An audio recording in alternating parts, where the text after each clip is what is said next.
What's up YouTube? Not Mike Postle here, it's Andreas, and in today's video I'm going to talk about Justin Kuraitis, the poker manager of Stones Live. Has he been the right hand of poker cheater Mike Postle, or has he been the left hand, if you know what I mean? Jokes aside, he has been accused by some people of helping Mike Postle cheat, and there's some evidence that might lead us to believe this. And to be honest, this guy is actually quite puzzling, and I have basically put together all the pieces that I could find so far on Justin. I'm gonna have a look at them, and basically you can make your own opinion of what's happening, and maybe gonna answer some of my questions that I have, because I have quite a few.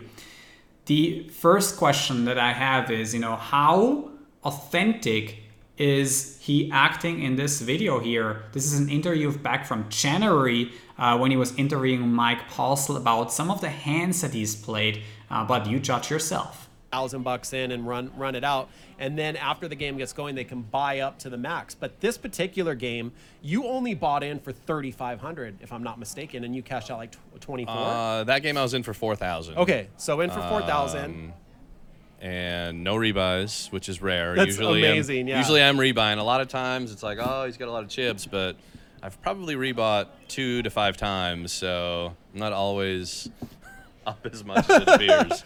Yeah. Okay, so that reminds me, I have something else I want to talk to you about, something that I've noticed about your play that I think is useful for anyone that is trying to improve their poker skills, something that I've noticed you do. I've never really talked to you about it, but we'll talk about that after we watch this clip titled Mike Postle Wins Everything. The only things that I can see is that he kind of admires this guy, or at least he wants us to believe that he does. Sometimes his excitement drops all of a sudden from his face, which is really weird, which doesn't seem so authentic to me. But at the same time, pulling off this acting job, if he was cheating with him, would seem kind of hard to me, but it's not impossible. Maybe some of you guys out there know some people who know something about acting, and maybe you can help and make understand why his body language is the way he does. He also is a little bit nervous. He moves back and forward all the time. He plays around with the sand, with stuff on the table. Just this interview, all in all, he seems kind of nervous. But that's just all I found in this interview for the most part. The hand histories are obviously ridiculous and rigged, but we are long past this point at this point. Now, the main piece of evidence that we found why people start to believe that Justin was in it is that when Justin was in Vegas, this is on 2+2, and I'm going to put all these links in the description below. When Justin was in Vegas, already Mike started playing worse, and he basically started losing. And you can also see that Justin was in Vegas working there quite a bit, also within poker, and he basically posted this, oh, the dumbest thing I did in summer was, get a gym membership. Yeah, it basically proves like how long you have been there in summer and how many, steps you've walked. And basically we can then find out, okay, on what days he hasn't been, from this graph, you can find out on what days he hasn't been in Vegas, and then, when he wasn't, apparently Mike, went on a heater again when he was back. Now, the question is, okay, how does this look like for Stones Live, and how does this make any sense? And this is where this piece of evidence comes into play. This is by Veronica, who also brought up the initial concerns regarding Mike Postle, but let's have a look.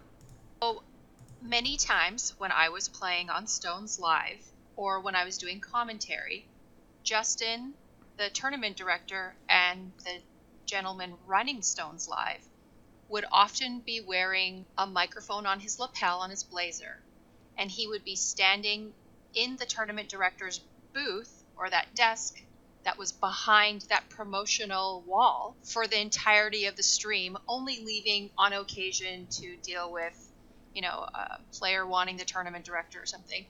But the majority of the time he would sit back there and he would talk into his microphone. If I did get up and talk to him, I'd see him occasionally talk into it. I was assuming that he was talking to the tech, and he may have been, or he may have been doing something else. I don't know. I'd like to mention one more thing. The tables that sat right behind the tournament director's desk were typically empty. Those were typically used for tournaments. Tournaments ran on Tuesdays and Thursdays, and the live stream was Mondays, Wednesdays, and Fridays. The cash game tables were typically filled up first on the other end of the room. So most of the time, there were no tables running that could see Justin behind that tournament desk. Now, with this piece of evidence out of the way, there's also some other things that we can have a look at. For example, he seems to love the memes. You know, he just seems to be a huge fan of them. Here we can see a couple of the memes that have been used for over a year on Stone's Live about this, you know, God gift of Mike Postle. Might get there, Postle. The power of Postle thinking, a practical guide to crushing souls and running pure. The Postle Santa Claus, Postle Vista Baby, and this devil. And also, apart from this meme, this devil actually has some connection with Justin himself. You know, on Pinterest, he's I'm not the devil, so he has used this nickname in the past. You know, whatever that means, you know, there's going to be some more specifics about that. Also, what we can tell about Justin is that he's been extremely arrogant after the accusations. You know, he basically said, "It is unfortunate that these allegations were made public with absolutely no evidence. The reputation of my team and an exciting, fun player are now being publicly mobbed. We have taken every step to ensure game integrity, including consulting with respected streamers and IT firms, and in Stone's Live Poker double down, these recent allegations are completely fabricated."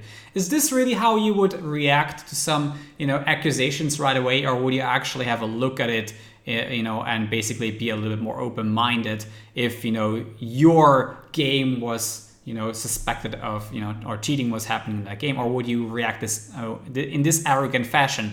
Also, if you go on his Twitter account, you can basically find that he's been absent on Twitter. This must be strategic in some way. I mean, he doesn't really tweet after this point anymore, except for this one tweet where he says, you know, that they're suspending their broadcast of Poker Play for now because the evidence has become too damning on Mike Postle.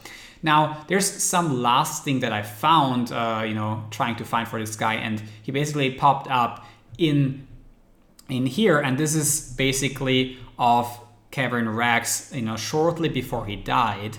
He basically wanted to thank Justin Kuraitis because he said, you know, Justin Kuraitis from the Stones Gambling Hall, who invited me to be on stream and gave me money, or gave me a home away from home, to distract me from the worst of my days. Now, this last one makes me want to believe Justin is innocent, right? I mean, from your feelings, like, would a guy really go this far of inviting somebody that is dying of cancer into this live show and basically steal his money? Would Justin really go that far? Like, I kind of don't want to believe so. But all the other pieces are pointing in the direction that he did at least have the opportunity to do whatever he wants during the live streams behind that wall, the promotion wall, because, you know, nobody could really see what he was doing or what he was, you know, who he was talking to. He could have been a tech guy, and then, you know, it's just a matter of basically signaling Mike Postle in the game. Now, no proof for that, so we can't really know anything, but maybe some of you guys can answer some of the questions that are still out there, you know.